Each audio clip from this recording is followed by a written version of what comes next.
Today we will learn the basic method of direct and indirect speech. আজ আমরা direct and indirect speech এর basic মেথডটা শিখব, কিভাবে আমরা direct speech থেকে indirect speech এ কনভার্ট করব। তো যদি রিপোর্টিং ভার্ব প্রেজেন্টে থাকে আর রিপোর্টেড স্পিচও প্রেজেন্টে থাকে, তাহলে আমাদের কনভার্ট করার সময় সেন্টেন্সটা ওই প্রেজেন্টেই রাখতে হবে।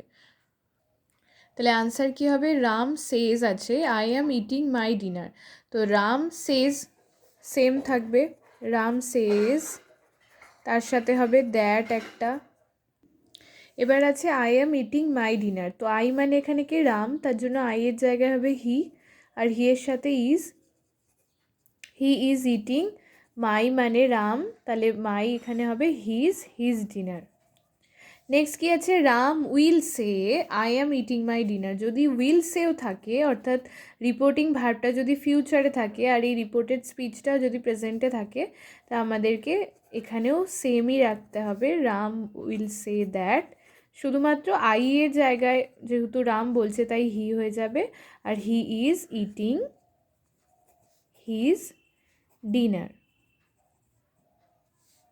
দেন আমরা কি শিখলাম? যদি রিপোর্টিং ভার্ব প্রেজেন্টে থাকে বা ফিউচারে থাকে আর রিপোর্টেড স্পিচও যদি প্রেজেন্টে থাকে, দুক্ষেত্রেই, তাহলে আমাদের কিন্তু আনসারটা সেমই হবে, শুধু এখানে সে আছে সে করব, এখানে উইল সে করলো।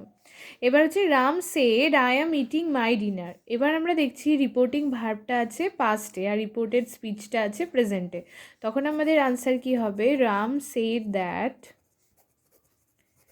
যেহেতু এটা পাস্টে আছে তাই জন্য একেও আমাদের পাস্টে কনভার্ট করে দিতে হবে। He was eating his dinner. Follow my next video to see the answer of Ram said I was eating my dinner. Thank you.